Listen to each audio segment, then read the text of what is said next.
The Ganges. No other river is considered more holy and worshipped by so many. Nearly 1 billion Hindus personify the Ganges as a goddess and believe that a simple drink or dip in her waters will purify and protect the soul. Yet, it is one of the most polluted rivers in the world. How could a river worshipped by so many become so polluted? This is the troubling paradox that flows through the river of the pure and the poisoned.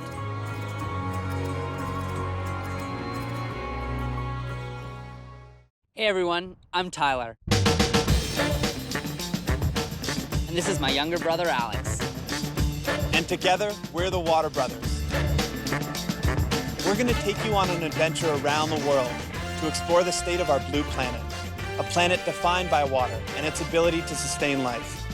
So join us on our journey as we explore the world, looking at the most important water stories of our time. And together, we will learn how to better protect our most precious resource.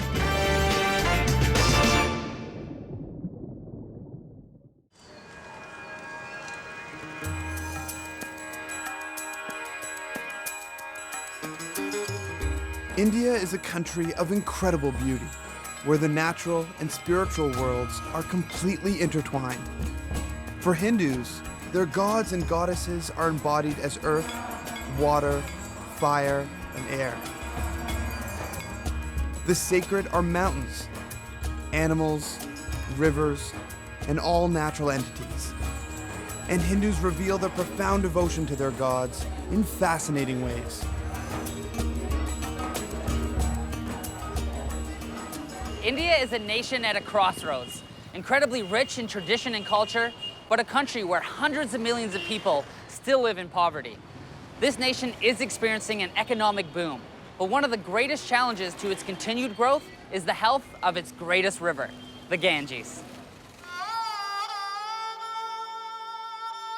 Stretching 2,500 kilometers from the Himalayas to the Bay of Bengal, the Ganges, or Ganga, is the lifeline of India. 500 million people live in the Ganges Basin. That's 14% of the entire world's population. No other river on Earth supports as many people as the Ganges and its tributaries. It has nourished the growth of an entire civilization.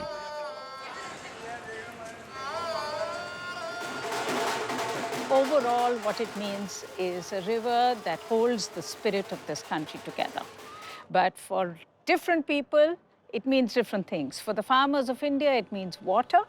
It's very critical for irrigation or for huge number of people who live on the banks. For many other people, it means a place where when you die, the water, the pure water of Ganga, makes sure that you go to heaven. You know, it's different things, but as I said, the spirit of this country. It is hard to overstate the importance of the Ganges to Hindus, but there is a dark side to this river that many Indians do not want to talk about. The river that they love, worship, and bathe in is incredibly polluted. And to understand just how serious the situation has become, Alex and I needed to examine the largest sources of river pollution, starting with India's capital, home to over 21 million people. Our journey in India begins here in New Delhi, along the banks of the Yamuna River, the largest tributary of the Ganges. And we've come here to speak with local environmental leaders who we hope can help us understand how these two rivers that are worshipped as goddesses by Hindus have become so polluted. 12 billion liters of sewage enter the Ganges and its tributaries like the Yamuna every day. The same waters that are supposed to heal the body are instead making people sick. About 70% of all sickness and death in the Ganges Basin is attributed to waterborne diseases. And rates of gastrointestinal cancers for people living around the banks of these rivers are some of the highest in the world. What makes the pollution problem even worse is over-extraction of water. When the Yamuna reaches New Delhi, most of its waters have already been drawn out for irrigation and drinking water needs upstream. So levels of pollution have become even more concentrated. There's no fresh water in the river because all the fresh water is lifted for irrigation purpose, for these green revolution states, for higher production, for higher agricultural growth. And what Delhi gets is that little bit of thing that you see. Entire Delhi survives on that. That just That one, little one one thing. gate. After passing through this small gate in the barrage, the river meets a series of canals that carry all the sewage from Delhi's 21 million inhabitants. Only 50% of the city's wastewater is treated. So before the Yamuna even leaves Delhi, the goddess becomes nothing more than a glorified sewage canal. So we, along with the government, have made this river one of the worst rivers of the world, which says that Yamuna in Delhi is so polluted that it is actually E-class. E-class, not even fit for animal bathing, only fit for industrial cooling. If you carefully look at it, there's a film, there's a coat. So it's a concoction of heavy metals, chemicals, everything floats in this river. As we traveled downriver, we could immediately see how much people depend on the Yamuna. Rag pickers were scavenging through waste to make a living. People were washing clothes, and cremated bodies were being released at the river's edge. And it's always, when we talk about these issues, we think that it's the poor people, because they're the visible polluters in that way. But what about us? Water is polluted by people who have access to water, or is done by industries, or is done by agriculture. Things might look very fancy, but would be the main source of pollution. And that is where all these big factories, be it, or big houses, be it, or the big government institutions that we're talking about who are not doing their work properly in terms of sewage treatment plant or effluent treatment plant. And that is where the problem lies. For Vimlendu Jha, the answer is simple. There is not enough public pressure to spend the money necessary to actually fix the problem. So have people in India, in Delhi, become disconnected from their rivers? They have been in many ways. As when you ask people that, where do you get your water from, they think it comes from the tap. But where do they get it in the tap is something that they don't know, or they don't want to know, or they don't think it's important to know. As long as your tap doesn't run dry, you're fine with it. The elite, the rich have killed this river. Rich can do something about this river, but every time they have an option to do something or feel troubled about this black water, they'll go to the market and buy fresh water. As with solutions for most water problems, it is complicated. But here, it comes down to the attitudes and will of the people and their governments to make the treatment of their wastewater a priority. And that waste is both human and, as we would see next, industrial. The city of Kanpur on the Ganges is home to over 4 million people, where the river collides with the crowded chaos of urban and industrial life. So anytime you're driving around India, the one sound you cannot escape is the constant sound of horns honking. Just traffic everywhere, sheer amount of people, and then the sound of horns just can't escape it. That is what India sounds like. Kanpur is one of the oldest industrial cities in India and has become one of the world's largest producers of textiles and leather.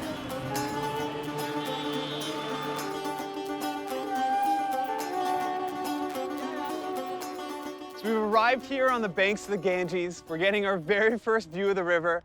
And right now we're on the outskirts of the city of Kanpur. And we're starting our journey down the Ganges here because this is considered the most polluted stretch. And that's because by this point, most of the river water has been diverted for irrigation needs upstream. And the little water that is left is now being replaced by highly toxic wastewater from leather processing industries known as tanneries. Tanneries use a variety of toxic chemicals, including chromium, formaldehyde, and cyanide, to color and soften leather so it can be turned into products like jackets and shoes that are exported all around the world. We are in the tannery area, and this is one of the 4 drains which carries a mixture of highly toxic chemicals, wastewater, untreated to River Ganga. There is a cluster of 400 tanneries in this area, which generate roughly 50 million liters of wastewater every day. We have a capacity to treat 9 million liters of Tannery wastewater at the treatment plant, and the rest of the water goes to the river untreated. The Ganges water near Kanpur was dark, and the air was thick with a foul odor.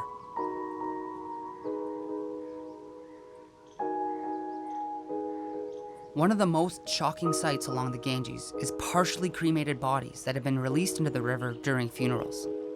But with the help of his organization Eco-Friends, Rakesh has started a campaign to stop the practice of body dumping in this stretch of the river. We used to count more than 100 bodies floating in the river at different stages of decay. So we started a campaign against this malpractice of dumping bodies into the river. And now you can see that hardly any body can be found floating in the river.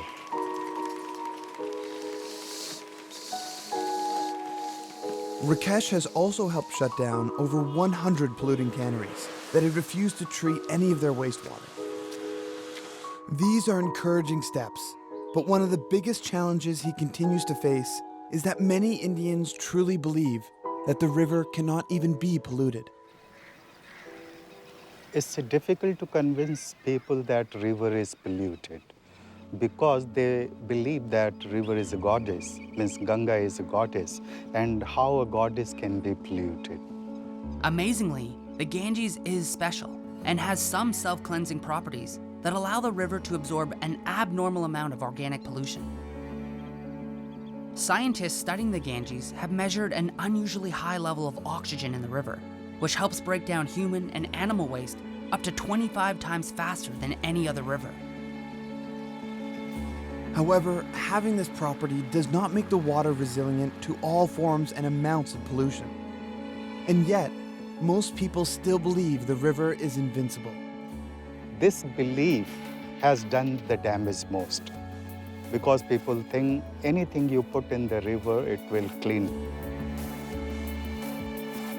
If you lock her up and imprison her in dam after dam after dam, it's a different quality of water. Too much pollution with too little a flow. You know, it'll burden any living system, including the Ganga. The pollution has become so severe, many locals have stopped bathing in the river. Yet some still maintain their devotion. सुबह नहाने जाते तो कचरा एकदम दिखाई देता है, नेमी टेमी नहाने वाले गंगा है, कभी कदार एकदम ढबरा पानी भरा हुआ है तो देख के तबीयत गिनगिना जाती है.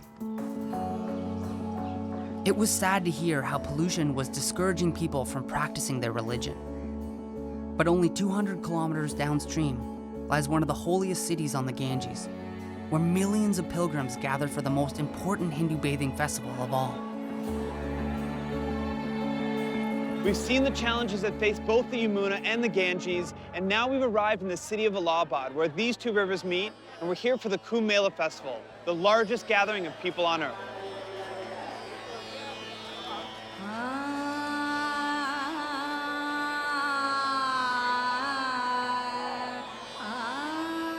Bathing festivals happen every year along the banks of the Ganges, but the biggest of them all is the Maha Kumbh Mela that only takes place every 12 years. The Maha Kumbh has been going on for centuries, and Hindus flock here because it is believed that thousands of years ago, during a fight between Hindu gods and demons over a pitcher containing the elixir of life, a few drops were spilled on the earth. And every few years, the remnants of these drops seep into the Ganges. Those who bathe in the river at these times and places are said to attain moksha, eternal liberation from the endless cycle of death and rebirth. Of all the amazing sights to see at the Kumbh Mela, none are quite as fascinating as the monks of Hinduism, known as sadhus. Sadhus spend much of their lives praying at temples and in remote areas, renouncing much of the material world and practicing celibacy. Sadhus prove their devotion in diverse and extreme ways. Many refuse to cut their hair, and others will mutilate their bodies or hold their hand in the air until it fuses in a solid position, in an attempt to be closer to the gods. One sadhu we came across has been holding his hand in the air for over 40 years. I mean, just the diversity. I mean, everyone thinks Hinduism is like a monolith like Christianity. No. Every Indian, every Hindu is their own personal religion of choice. And the Kumbh shows all of that. Naga sadhus, the naked priests, are so intent on becoming closer to the gods, they give up all material possessions, including clothes, and cover their bodies in ash to represent their physical death and their spiritual ascension to the heavens. The Maha Kumbh lasts for 2 months, attracting over 120 million people to take a holy dip. But the entire festival culminates on just one day, when it is believed bathers will have the best chance to attain moksha. So it's about 3 a.m. on February 10th. This is the main bathing date, which means it's the largest gathering of people so far. We're surrounded by about 30 million people in the whole area right now, and the energy is just incredible. It's taken us about 3 hours just to move a few kilometers and get up here to the media tower, where we can get an amazing perspective of just people as far as the eye can see. And everyone is here for the same reason, to bathe in the Ganges, where it meets the Yamuna and the mythical Saraswati rivers, also known as the Sangam. As millions of people descended on the river, police frantically tried to clear space in the crowd for the legendary March of the Sadhus.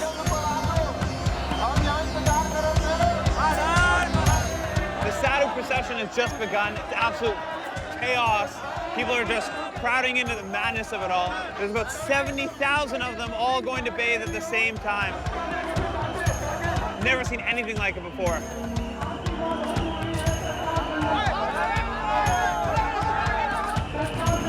It's actually pretty dangerous. We tried making our way down there. We got about to the water's edge, but I mean, people were being trampled. People are being carried away on stretchers. I mean, I'm surprised there hasn't been a complete stampede.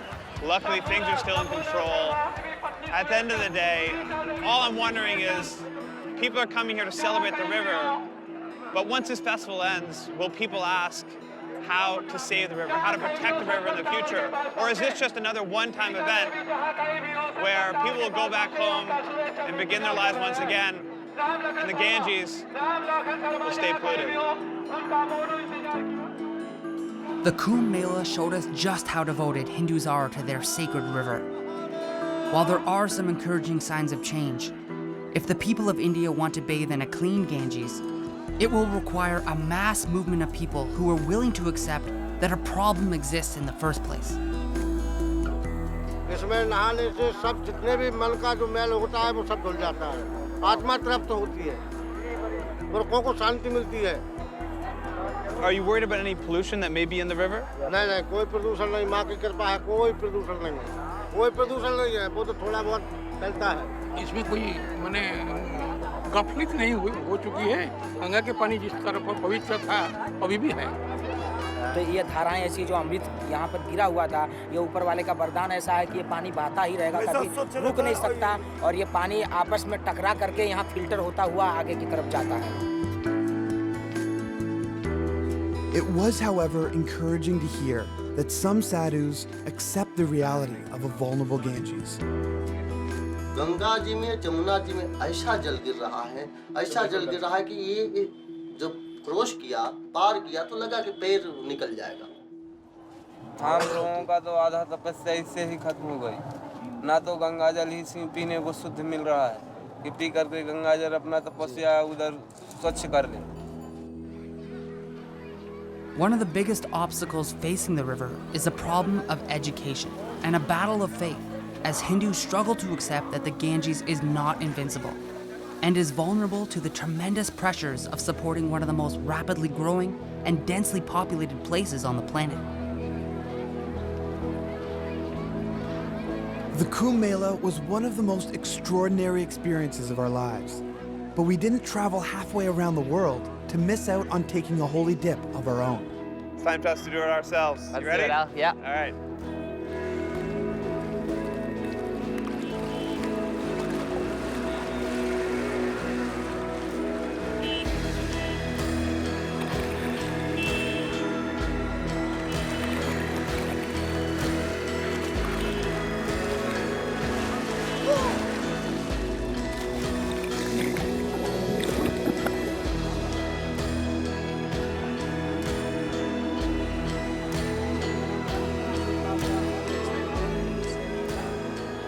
Val and I just received our puja. After you take the holy dip, you have to get this put on your forehead there, and It completes the cycle. Our sins are washed away. We're cleansed. our souls are clean.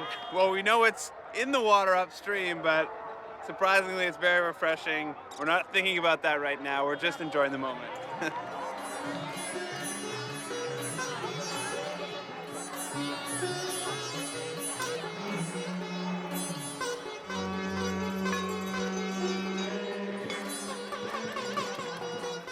As we completed our puja and made a fire offering to the river, we watched worshippers collect Ganges water, or Ganga Jal, in bottles to take home with them for religious ceremonies in their hometowns. It was time for us to leave for our final destination, to a place considered even more sacred than Allahabad, the city of Varanasi.